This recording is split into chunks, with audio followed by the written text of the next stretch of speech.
My mom has always struggled with her weight and body image, so I suppose that's what drew him to her. Despite her problems, she never let it ruin her spirit and her zest for life. There was never a day a smile wasn't on her face. She was smiling the day he walked through the doors of the community center and introduced himself as a genius behind a new radical weight loss program. He was as skinny as a rake, gangly, gaunt, and tall, and yet he claimed to be medically diagnosed with morbid obesity just a week prior. I didn't like the look of him. I always came with Mom to her Weight Watchers meetings for moral support. I never had an issue with any of the other people who took classes, but this man, there was something unnerving about his piano key smile and his slicked back hair. Door-to-door salesman look. Just take one pill a day and the weight will just drop off. He grinned as he held up the black capsule in his fingers. What was most upsetting was the eagerness of my mom and others to try these pills out. I strongly and vocally protested against them. I mean, the pills could have been anything, and diet pills aren't exactly known for being safe for the best of times. However, my mom and the others looked at me like I was some outsider, an intrusive voice who didn't know what it was like to be one of them. Well, young man, I understand your hesitation, but I assure you, I've taken them myself. They are perfectly safe and totally organic, preached the salesman. Ken, a great swell of a man, asked how much they would cost. Nothing at all, answered the man with a wide grin. If I wasn't suspicious before, I was now.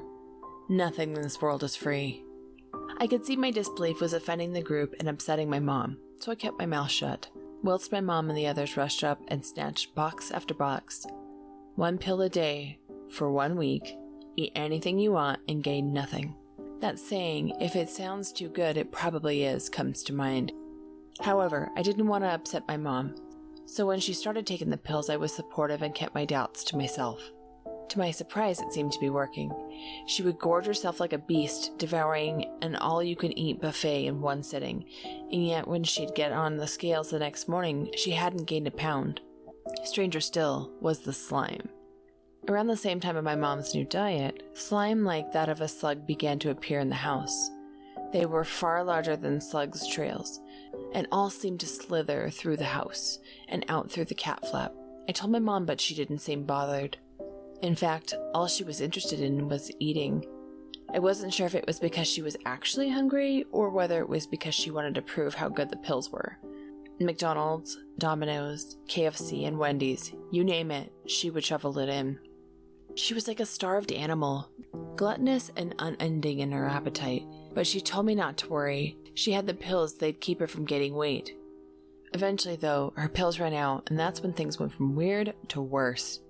My mom started dropping weight like crazy. She went from an extra large to a large in a day, and then after that she was down to a small. In a matter of a week, her body was like a skeleton, clothes hanging off of her like blankets. But she was thrilled. "Look how thin I am. Aren't I beautiful?" she said, looking at herself in the mirrors. I wanted to tell her she was always beautiful, but I didn't. "Yeah, Mom, you look amazing," I said. However, she just got thinner and thinner. After my mom had become bedbound and nearly unable to breathe, I stayed by her bed every night, often falling asleep in the armchair near her. One night, I heard an unusual sound. Slurping.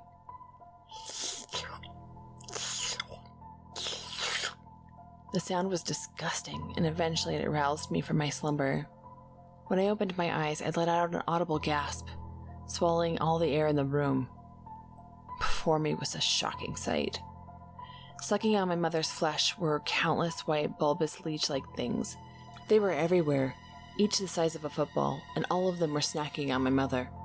Shocked, I began yanking and pulling their sucker-like mouths from her skin. Yet no matter how many I removed, more seemed to appear out of nowhere. Each of the slimy slugs sucked and slurped upon my mother, her skin shriveling around their mouths. Where did they all come from, I thought? But as I started snatching them from her, I got my answer. One of the bloated white things swelled from my mom's stomach, growing from her like a fat-filled boil, before wriggling free from her. All of a sudden, the worming fat spawn stopped feeding and began wriggling away from her, dropping to the ground and slithering in unison, as if they were following an invisible road. I followed them to the back door where they exited through the cat flap and journeyed outside. Stepping outside, I found the strange salesman standing in his skeletal frame, wrapped in a tight-fitted black suit. Desperation. There's nothing sweeter, is there? The man grinned with white, crooked teeth, smiling like a hungry animal. I went to demand what he was doing in my back garden when it happened. He plucked one of the white, fat spawn and swallowed it, alive and wriggling. Delicious, the man smiled. I asked what he was, and he took great delight in telling me. I am the hunger in all beasts. I am the fowler of water, the whimper of the starving. I take all you have and rob the land, he declared. One by one, the wriggling white worms crawled onto the man, sinking into his skin and clothes. They became one with him, fed him even. The process caused him to let out a disturbing orgasmic sound that gave me great shivers. I demanded he save her and stop whatever he had started, but he refused. Instead, he just kept laughing to himself, entertained by my utter inability to do anything. You're a clever kid. Your mom should have listened to you. Alas, I can't help you. I've got a prior engagement with my brothers, the man grinned. Then out of the night came striding a great black stallion. It was as emaciated as the salesman and had large white ball eyes. This horse, this man, I knew who he was. I went to Sunday school. My mom demanded it. He was famine, the great hunger.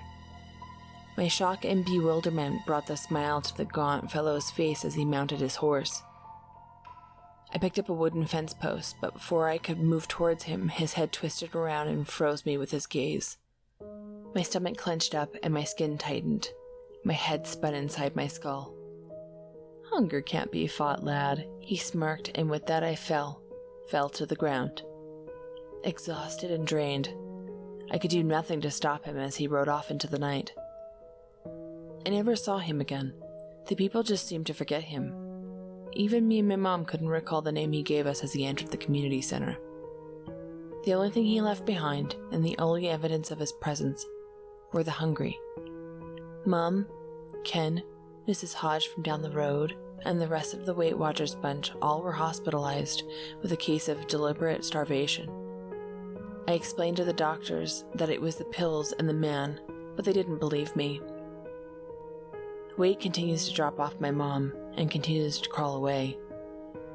To where the fat worms slither, I do not know. She's a little bit more than a skeleton now. But my mom always looks at me every day with a wheezing smile and asks if she is still beautiful. I always say the same thing. Yeah, Mom, you look amazing, I'd whisper. So let this be a lesson. If a man offers to make you thin, do not trust him. Do not take that pill. You're perfect just the way you are.